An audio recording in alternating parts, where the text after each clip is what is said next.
Escola Estadual Pedro Voz, Zona Sul de São Paulo. Vimos no programa passado como a professora Lorena cria situações para explorar o conteúdo de matemática com alunos de 5º ano. O tratamento da informação aparece em uma atividade que começa com cálculo.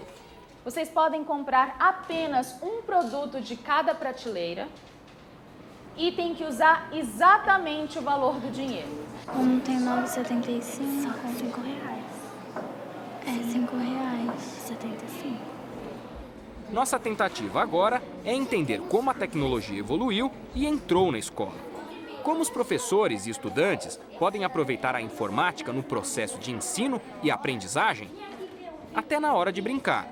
Onde está a matemática nesse joguinho, por exemplo? Eu aperto aqui, vai tirar 4. E aí quando você tira todos os pontos dele, aí você vence. Entendi. Você também tem que ter o cálculo de experiências. Quanto mais batalhas você vence, vai aumentando. Quando completa essa parte aqui, você aumenta um nível. Ah, tá. E você vai ficando cada vez mais experiente, é isso? É. Para entender a relação entre tecnologia e escola, fomos a Rio Claro, interior de São Paulo, conversar com o professor Marcos Maltemp, da Unesp. Ele estuda a informática aplicada à educação a partir do aparecimento dos computadores. Nos primórdios da computação eletrônica, dos computadores eletrônicos, década de 30 em diante, a gente tinha máquinas de dimensões enormes, muito grandes mesmo. Então, quer dizer, e muito caras. A partir da década de 60, eu diria que com a popularização, por exemplo, de um dispositivo eletrônico que é o transistor, que substituiu os tubos a vácuo, as válvulas, e com isso diminuiu-se o tamanho dos computadores, os laboratórios e universidades já começaram a pensar no uso educacional dos computadores, O transistor, essa pecinha a qual o professor se refere, é um componente fundamental para os computadores que conhecemos hoje. A partir dos anos 70, eles se tornaram mais acessíveis e começaram também a aparecer os primeiros softwares específicos para a educação. Então, a primeira atividade é numa loja de brinquedos, que vocês têm um valor X em dinheiro para comprar alguns produtos de acordo com as perguntas que aí estão. A partir do início da década de 90, esse tipo de softwares aí foram sendo menos pesquisados, entendeu? Não que eles tenham deixado de existir até hoje, mas eles foram perdendo assim pelo menos a ambição dos pesquisadores em trabalhar com eles, em estudá-los. Talvez por não terem tido resultado tão satisfatório quanto eles pensavam. Por exemplo, talvez a dificuldade que ainda se tinham em lidar com eles, entendeu? Levar isso daí para um ambiente de sala de aula, o professor não conseguia trabalhar como eles pretendiam, ou os alunos já estavam muito complicados. Dos anos 2000 para cá, a situação mudou bastante, mas a tecnologia ainda enfrenta dificuldades para ser aplicada em sala de aula. O que é mais difícil, e que a gente não dá conta ainda, eu diria que é a questão da utilização mesmo do uso das tecnologias na prática docente, de maneira a incorporar mesmo essa prática. E eu acho que uma parte disso daí, desse problema, ele está na formação inicial dos nossos professores, Quer dizer, o professor em formação inicial, ele continua estudando e aprendendo os conteúdos específicos da área dele, por exemplo, matemática, da mesma forma que se aprendia antigamente. O uso da tecnologia nesse processo é muito pouco, praticamente inexistente. Não é o que acontece na escola Pedro Voz. Os alunos parecem bem à vontade com as atividades no computador. E a professora Lorena também tem muita intimidade com o mundo eletrônico. Desde pequeno a gente aprendeu em casa a gostar muito de matemática. antes de fazer pedagogia, eu fiz engenharia. Então, eu fiz engenharia de computação. Então, portanto, por isso que eu gosto de mexer também com computador. Mas tecnologia não é só computador.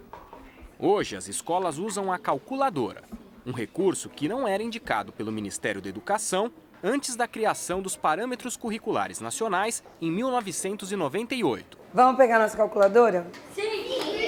Nós vamos trabalhar com o número 60, tá? Peraí, não é para pôr ainda. E eu vou pedir para vocês colocarem aí o número 60 sem usar nem 6, nem 0. Pronto?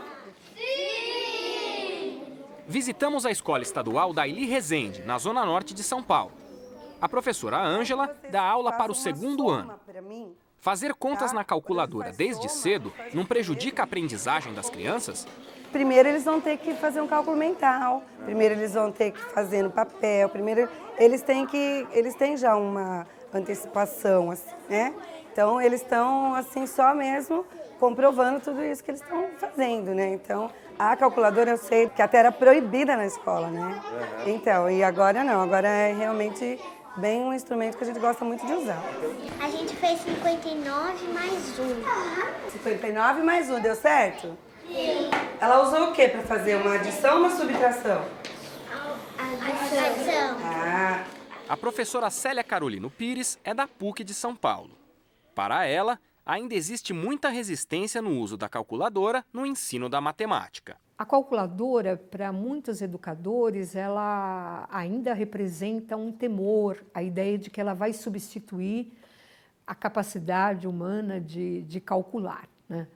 A ideia não é que ela faça isso, até porque a gente não vai usar uma calculadora para somar 10 mais 1. A gente faz isso mentalmente e as crianças deverão fazê-lo também. Mas a calculadora, ela é importante até para você ajudar a criança a levantar hipóteses sobre escritas numéricas e aprender a usá-la em suas potencialidades, não apenas com as funções mais elementares, mas usar a calculadora como um recurso que hoje é tão importante nas profissões, na vida das pessoas. Eu quero que vocês olhem e vejam que os 60 das 60 unidades, a gente já conseguiu algumas dezenas, não conseguimos? Sim. Quantas dezenas a gente conseguiu? 6. 6 dezenas, tá bom? Ó, mas pensa nos valores, ó. 6 dezenas. Eu quero que vocês voltem para 3 dezenas. Como é que você fez? Eu fiz 10 menos 10. Não, mas assim, não era para chegar nas 3 dezenas? Era, não era? Então, você tinha 60, não podia apagar. Como que podia fazer? Aí você fez 60, menos 10, menos 10, menos 10. Isso deu certinho. Escola Estadual Rita Pinto de Araújo, Zona Leste de São Paulo. Número 1 da cidade no Saresp 2010. A calculadora, como vocês sabem, né? Vocês puderam usar a calculadora no Saresp? Não. Na Prova Brasil? Não. Não. Mas ela é um recurso que vocês podem usar. A professora Eliane propõe uma atividade em que os alunos podem escolher as operações para chegar ao resultado proposto. O triângulo e o círculo tem que ser uma operação que chegue a esse número do quadrado. Não importa se você vai fazer uma operação de adição, subtração, multiplicação, divisão, qualquer uma. Como é que é? A aluna Raquel explicou pra gente. Aqui só tinha o resultado. Aí você tem que fazer aqui a conta para dar esse resultado. Você que tem que inventar um número que tem que dar esse 17 aí? Aí depois você tem que ir nesse 17 assim, ó, para dar esse número. Eu vi que você estava usando bastante a calculadora. Você acha que ela te ajuda? Eu acho que sim. Porque, assim, às vezes você até faz a conta de cabeça, né? Mas só que aí você não sabe se tá certo ou errado. Aí você vai lá e calcula. Aí, se der o número que você fez na cabeça, aí é só marcar. O que você acha de usar a calculadora? Legal, porque ajuda muito. Apesar de a proposta ser a calculadora, isso não é regra. Tem alunos que acham mais fácil resolver as contas de outra maneira, usando os dedos, por exemplo. Eu acho mais fácil porque a calculadora, se a gente ficar usando muita calculadora, a gente perde o cálculo da mão. A gente não aprende a usar, então toda vez que se a gente for achar um trabalho e pedir pra gente fazer uma conta, a gente não vai ter a calculadora para resolver. Então a gente vai ter a mão. Cada um com sua estratégia. Eu faço na cabeça, não era nem pra ter pegado a calculadora. É? Você acha mais fácil fazer de cabeça? É, porque a gente aprende mais. Porque se ficar usando a calculadora, como que você vai ir no futuro? Não vai ter sempre a calculadora. Entendi. Porque minha mãe tem uma lojinha. E aí ela vende as coisas. E em vez de usar a calculadora, eu já sei todos os cálculos mesmo. A matemática ajuda muito. E será que existe uma hora certa para usar a calculadora na aula de matemática? No livro didático, ele pede para a gente usar quando o número é muito alto, tá? Para a criança perceber que, por exemplo, o número está muito alto, tá? Está na classe dos bilhões, trilhões, entendeu? Então, aí é uma ajuda, é um material de ajuda, tá? Mas não que, assim, agora eu vou somar 250 mais 250, não posso ser viciado na calculadora. Eu tenho aluno que responde imediatamente, até sem pensar. 250 mais 500. Escola Major José Marcelino, também na Zona Norte de São Paulo e também uma das mais bem avaliadas pela Secretaria da Educação. Fomos conferir como uma professora do 5º ano conduz uma atividade com o uso da calculadora. Ela começa com um jogo japonês, o Sudoku, que tem fama de acalmar as crianças e facilitar a concentração. Aqui nesse quadrado não pode, porque já tem aqui. Nesse daqui também não pode, porque já tem aqui. Tá faltando nessa linha. Aqui não pode, então tem que ser aqui. Isso. Só depois do Sudoku, a calculadora entra em ação. Para aquecer o dedo, vamos fazer uma brincadeira. Eu vou dar alguns comandos, não vou escrever, só vou falar e vocês vão fazer, ok? Então vamos.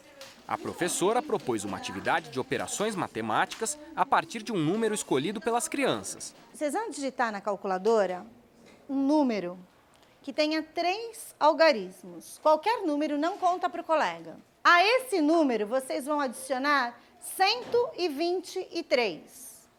Multiplique por 3. Agora, multiplique por 2. Subtraia desse resultado 738. Agora, vocês vão dividir esse resultado pelo primeiro número que vocês colocaram de 3 algarismos. Quanto dá? 6. Essa regularidade matemática, ou seja, dar o mesmo resultado para qualquer número escolhido pela classe, gera curiosidade nos alunos. Jogos ajudam muito no ensino da matemática. Toda vez que eles trabalham de uma forma lúdica, o rendimento deles é muito melhor. Eles aprendem matemática brincando. Jogos, computador e calculadora. Com esses recursos didáticos, os professores com os quais conversamos vão tentando tornar a matemática uma disciplina menos temida pelos alunos. Eu gostaria que eles vissem de uma melhor forma, porque eles vêm como um monstro. Eles já vêm para a minha sala, ixi, matemática não dá, eu não sei matemática, eu não aprendi, eu não sei fazer essa divisão. Nossa, a divisão é algo que precisa de uma compreensão extrema, então se eles não entenderem, pronto, acabou isso para o resto da vida. Isso vai criando barreiras, mas se a gente buscar alternativas ou outras estratégias, principalmente em jogo, tudo facilita.